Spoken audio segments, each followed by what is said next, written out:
आज हमारे लिए बनने जा रहा है बहुत ही ज्यादा खास नाश्ता। जो बना रही है सपना, वो बना रही है हमारे लिए इडली सांभर। वो कब से हमारे लिए इडली सांभर बनाने की सोच रही थी, लेकिन जिसमें वो बनता है वो बर्तन अभी तक उसके घर में डिलीवर नहीं हुआ था। आज फाइनली वो डिलीवर हो गया है और अब वो अनबॉक्सिंग करके उसको साथ ही साथ बनाने जा रही है हमारे लिए इडली सांभर। आप में से कितने लोगों को ये बात पता है कि हरी मिर्च को बंगाल में क्या कहा जाता है? तो यहाँ इसको कहा जाता है लंका। जी हाँ, अगर आपको ये बात पता थी तो कमेंट में लिख के मुझे जरूर बताना। फिलहाल यहाँ चल रही है अनबॉक्सिंग, क्योंकि सपना किचन में तैयारी कर रही थी तो उसने ये काम सोनू दीदी को सौंपा कि आप इसको अनबॉक्सिंग करो, तब तक इसको असेंबल करो, मैं करती हूँ बाकी तैयारी। तो हमारी तैयारी जोर शोर से चल रही है, इडली की भी सांभर की भी। और आज है हमारा फाइनल डे, यहाँ पे हम चले जाएंगे कल वापस, इसीलिए आज सपना हमें खिला रही है इडली सांभर। वेस्ट बंगाल में आके भी हमने वेस्ट बंगाल का कुछ भी ट्रेडिशनल ऐसे नहीं खाया। हमें चाहिए वही इडली सांभर, मोमोज, चाहे हम चले जाए देश के किसी भी कोने में। नाश्ता करके झटपट तैयार होके एक बार फिर निकल चुके थे हम घूमने के लिए, और हम जा रहे हैं जहाँ जिस मंदिर में वो कम से कम 2-2.5 घंटे दूरी पर है, और मंदिर का नाम है स्वामी नारायण मंदिर।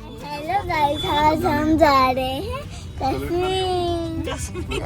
हेलो गाइस, आज हम जा रहे हैं कश्मीर। और आगे आगे लाइक करें, सब्सक्राइब नहीं करें। चार मुझ के बोला उल्टी उल्टी बात सीखूंगा। बोल क्या बोलो बोलो ना अपना। हेलो गाइस, आज हम जा रहे हैं कश्मीर। और लाइक मत करना, सब्सक्राइब भी मत करना। लाइक मत कर। बच्चे हमेशा बच्चे ही रहेंगे, उनको जो करने के लिए बोलो वो नहीं करेंगे, और जो ना करने के लिए बोलो हमेशा वो ही करते हुए पाए जाएंगे।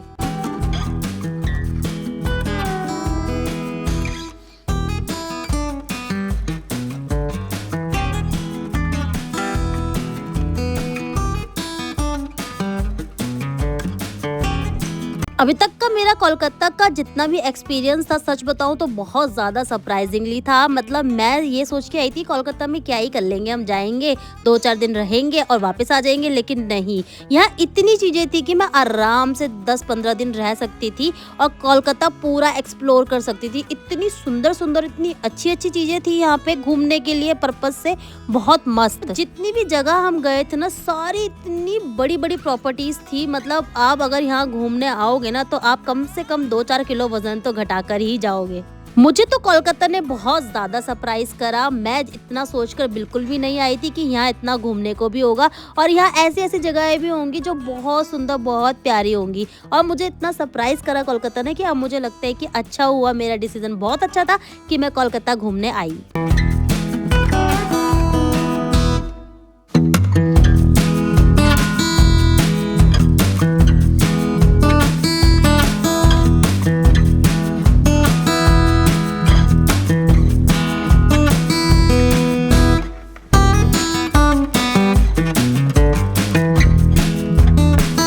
अगर आप लोगों ने मेरी ये कोलकाता की सीरीज पूरी देखी है तो क्या आपको भी यही लगता है देखने के बाद कि आपको भी एक बार कोलकाता का चक्कर तो जरूर लगाना चाहिए? अगर आपका कोई लव वन वहाँ रहता है, और नहीं भी रहता तो घूमने के पर्पज से भी आपको कोलकाता जाना चाहिए। अगर हाँ तो कमेंट में लिख के जरूर बताना। काफी घूमने के बाद अब हमें लग गई थी प्यास, और प्यास मुझे लगती है हमेशा चाय की। तो हम यहाँ रेस्ट करने बैठ गए थे और हमने पी थोड़ी सी चाय। पापा की शिकायत ऐसे करते हैं? आपने खाई आइसक्रीम? नहीं, हम मैंने मना किया तो पापा ने बोला कि खाओ तुम आइसक्रीम। अच्छा, और आपने मना किया?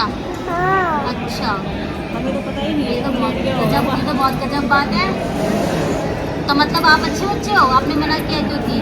हाँ। अच्छा। अब हमारी चाय भी आ चुकी थी। चाय वाज ओके, इतनी अच्छी नहीं थी, लेकिन हाँ दही और ये समोसे ये अच्छे हो रहे थे पहली बार फॉर अ चेंज।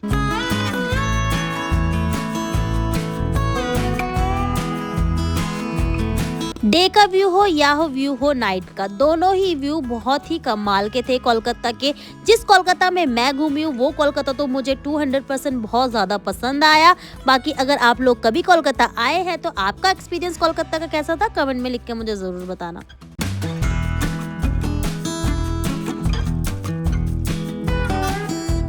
क्योंकि अर्नव ने कुछ नहीं खाया था तो यहाँ सपना उतर गई थी उसको कुछ दिलाने के लिए, ताकि वो भी कुछ खा ले। हम तो आपको बाय कर रहे हैं, आप जा रहे हो ना।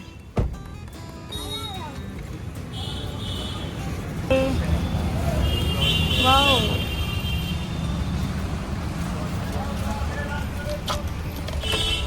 हैप्पी हाँ यस अब नहीं करेगा I have a bomb Amoria I have a bomb I have a Amoria I have a bomb Amoria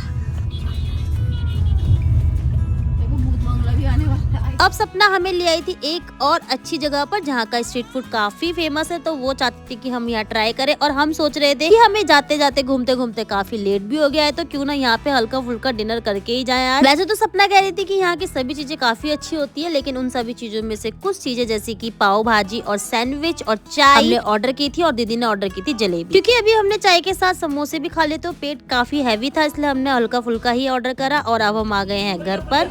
जल्दी स्पाइडरमैन नहीं सुपरमैन की तरह। आज तो लाइट जल रखी थी। हाँ लाइट किसने खोली? पंखा किसने खोला? हंसते खेलते घूमते फिरते यहाँ दिन कैसे बीत गए पता ही नहीं चला। और अब दिन वो आ गया जब हमें पैकिंग करके अपने घर वापस जाना है।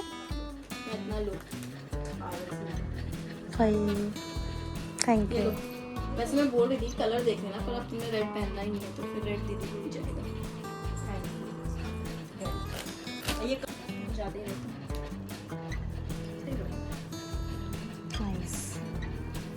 सुबह 6 बजे की फ्लाइट है हमारी, और अभी बज रहे हैं कम से कम 2:30 और हम निकल रहे हैं जल्दी घर से। यहाँ सो रहा है ना, उसको डिस्टर्ब करना मैं ठीक नहीं समझा, इसलिए ऐसी अलविदा कहते हैं। रोज तैयार होके तीनों निकल जाते थे।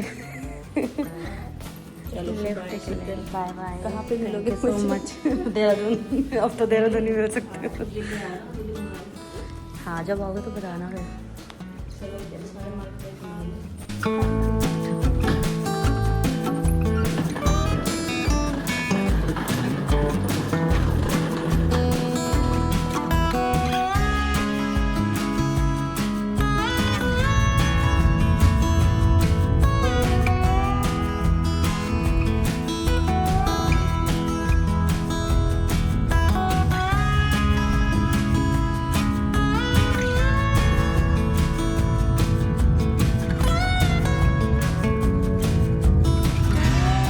क्योंकि रात का समय था तो भैया ने सोचा कि मैं ही उन्हें छोड़ देता हूँ, तो भैया आए हैं हमें एयरपोर्ट तक छोड़ने के लिए। और रात को भी कोलकाता इतना प्यारा इतना सुंदर लग रहा है कि क्या बताऊँ। मेरा तो ओवरऑल कोलकाता का एक्सपीरियंस बहुत ही ज़्यादा अच्छा था।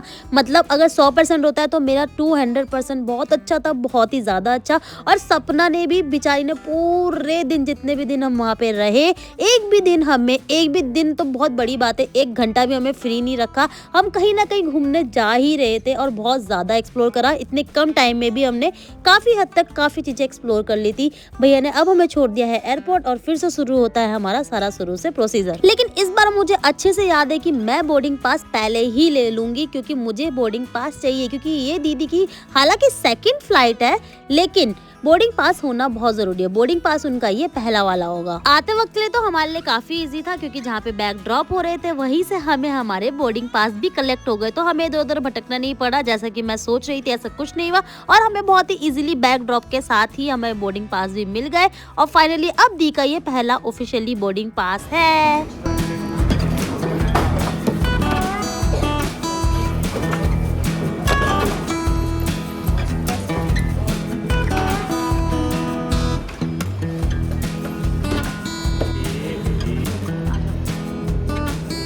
कोई नहीं, उसके बाद यहाँ से जाना है।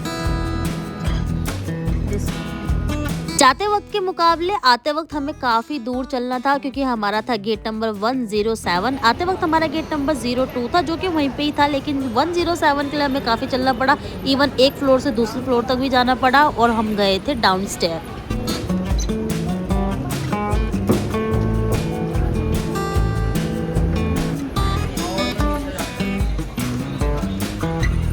काफी चलने और ढूंढने के बाद हमें मिल गया हमारा गेट नंबर, जो कि है 107, जहाँ से हमें मिलेगी दिल्ली के लिए फ्लाइट। क्योंकि मॉर्निंग का टाइम था तो चाय की तलब तो मुझे हो ही रही थी। जितनी तेजी से उठी मैं चाय और कॉफी के लिए, उतनी ही तेजी से मैं वापस भी आ गई, क्योंकि मैंने सारे आउटलेट्स देख लिए थे। इतने महंगे, मतलब लिटरली इतनी सी कॉफी 2 या 3 घूंट, और वो भी 500 या 600 की। फिर कॉफी का दिमाग से ख्याल हटाते हुए हमने देखना शुरू करा बिग बॉस। और बिग बॉस देखते देखते पता ही नहीं चला हमारी फ्लाइट का भी टाइम हो गया, और और अब हम जा रहे हैं बस से अपनी फ्लाइट की ओर और यहाँ पे हो रही है बारिश।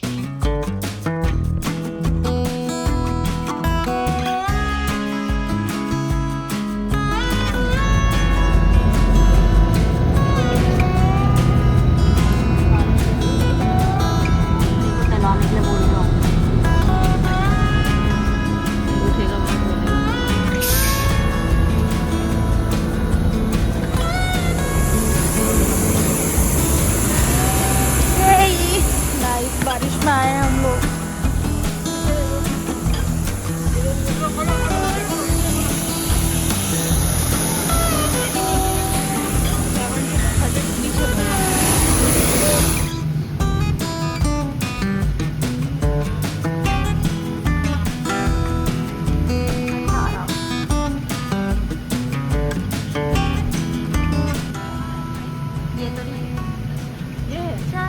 ये वाली है।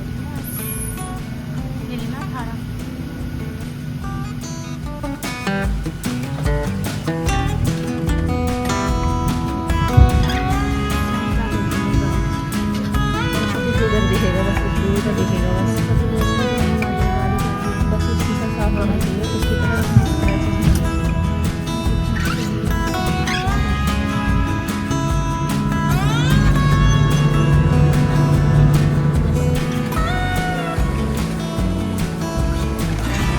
आते वक्त तो बैठते ही मेरी आंख लग गई थी और 2-2.5 घंटे पता ही नहीं चला कहाँ चले गए और जैसी आंख खुली तो हम पहुंच गए थे अपने एयरपोर्ट। दिल्ली एयरपोर्ट पहुंचते ही बिल्कुल घर वाली फीलिंग आ गई। ऐसा लगा कि हाँ अब तो हम घर पहुंच ही गए। भले ही हम एयरपोर्ट में थे बट ऐसा लग रहा था कि हम घर आ ही गए ऑलरेडी। अब तो घर दूर ही नहीं है, पता नहीं क्यों। क्या आपको भी ऐसी फील होता है तो कमेंट में लिख के मुझे जरूर बताना। फटाफट से ले लिया था हमने अपना बैग। उसके बाद सबसे पहला काम था हमें घर पे इन्फॉर्म करना कि हम सुरक्षित पहुंच चुके हैं दिल्ली एयरपोर्ट में। होप मेरी इस सफर में आपको बहुत ज्यादा मजा आया होगा और अगर आपने मेरे सारे व्लॉग देखे हैं तो प्लीज सब्सक्राइब जरूर कर दीजिए। व्लॉग्स पसंद आए, ये वीडियो पसंद आई तो लाइक करना ना भूलिए। आज के लिए बस इतना ही, बाय बाय।